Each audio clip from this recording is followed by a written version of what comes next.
May the 12th is the feast of Saint Pancras of Rome. This is the story of the supernatural strength of a 14-year-old Christian who faces the most powerful man on earth at his time, Emperor Diocletian.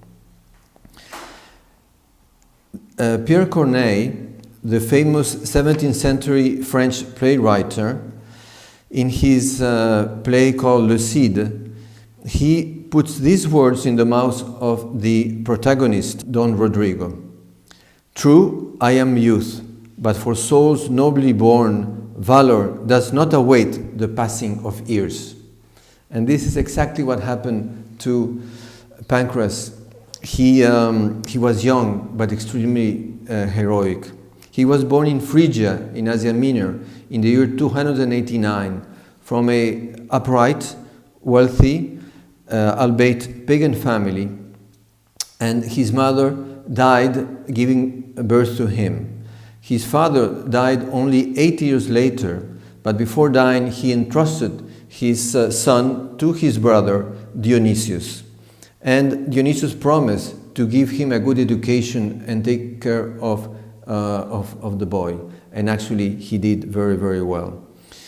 In the year 299, Dionysius decides to go to Rome from Phrygia, from Asia Minor. He goes to Rome in order to show Rome to this boy and to take him away from all the souvenirs of his father and mother who passed away when he was very, very young.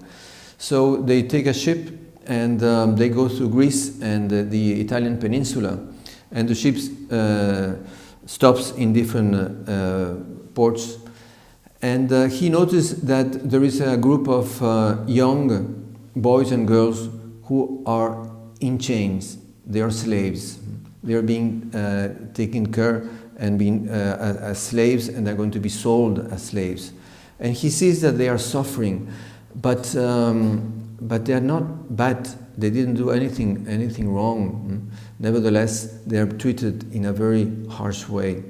So he sees that once in a while there is a person who comes to them and gives them some clothes and food and treats them well.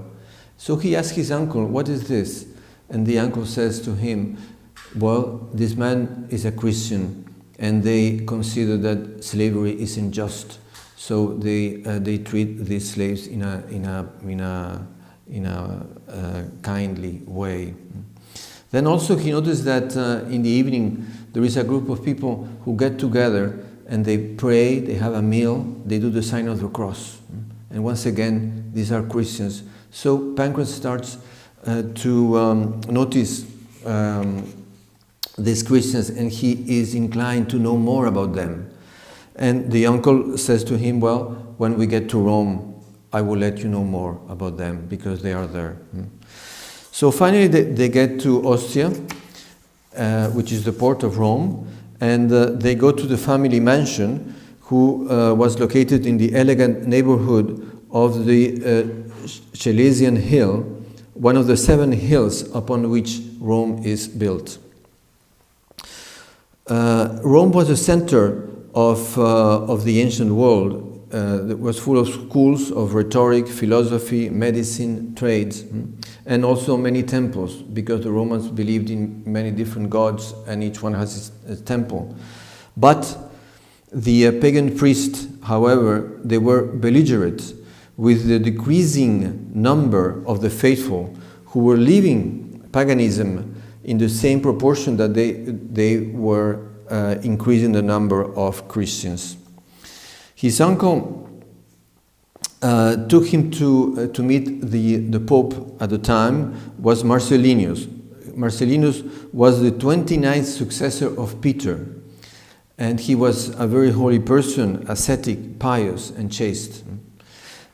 And they learned with him Christianity, and Pancras was delighted to know, and he wanted to be one of them. So they were finally baptized in the year 301. Now, in the year 285, Diocletian had already divided the empire into two parts. the East and the West. The East was for himself, having its capital in Nicomedia, and the West was under the Emperor Maximinian, with the capital in Milan. They were both called Augustus, but Diocletian had the first place. Now, under Diocletian, there was a man called Galerius, who was a very, very strong anti-religion person, who hated all religions that were monotheistic, and he wanted to eradicate them. And he finally convinces Diocletian to organize a drastic persecution, because he thought that by force they will finish with Christianity. But actually it was exactly the opposite that happened. So in 203 they started to publish edicts that were each time more strong and aiming to finish with Christians, imposing them the obligations of worshipping the pagan gods. In the spring 204, finally, Dionysius and Pancras are denounced as Christians, and they are taken to court. They defended the faith very strongly, and they declared they were going to be Christians forever. So Dionysius is executed very quickly, but the judge is unsecure in what regards to Pancras. He is only 14 years old. He's noble, and he doesn't feel, secure on what to do with him. So he forwards Pancras to Diocletian himself, who was in Rome at the time, because he had come under the invitation of Maximilian, and there was a tremendous ceremony in Rome, a parade, which had a great impact actually on Pancras himself, because it was a manifestation of all the power of the Roman emperors. So Diocletian calls Pancras to himself, and he tries to convince him to abandon Christianity and to become a pagan. And he promised him all kind of good things, a good position and money, etc. But Pancras doesn't agree. He stays very firm, saying that he's a Christian and he doesn't believe in paganism. And it was a great confrontation between these two beliefs. It was a moving scene. With astonishing strength of spirit, an adolescent defied the man who held the greatest temporal power at that time. This was not the confrontation between two men, it was the confrontation between two beliefs. It was the mystical body of Christ confronting paganism, swept up by the strength that Christ communicates to his church. Pancras acted as if he were the church. Through his lips spoke the mystical bride of the Lamb, against which the gates of hell will never prevail.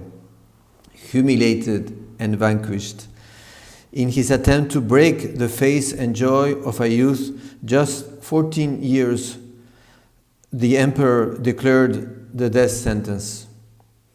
At twilight of the same day, Pancras was beheaded at Via Aurelia. An illustrious Christian patrician called Ottavilla witnessed the execution, and she buried Pancras in a catacomb. And he was considered a saint right at the moment of his burial, because there is a Latin inscription at that place that reads, Saint Pancras was beheaded here. There is a minor basilica today in his honor in Rome. Modern historians say that the persecutions of Diocletian martyred approximately 15,000 martyrs. Among them, we recognize Agnes, Lucy, and Sebastian. Paradoxically, this great final persecution had the opposite effect of the one that Galerius and the instigators intended. The blood of martyrs is the seed of Christians, as Tertullian says. Instead of extinguishing the flame of love for Jesus, these sanguinary brutalities increased admiration for the champions of the faith, both in the heart of already professed Christians and among unbaptized, in whose minds pagan convictions were gradually weakened. Ancient paganism was had definitely lost its prestige and was defeated just as the dawn overcomes the shadow of night. It is interesting to recall that less than 1 year after the death of Saint Pancras, a sick and enfeebled Diocletian abdicated his throne, making him the first emperor to voluntarily leave his position. Pancras was victorious. The future gave him his due with the victory of Christianity, which divided history into two times, before and after Christ. When we follow Jesus, we know that we are on the winning side. God bless.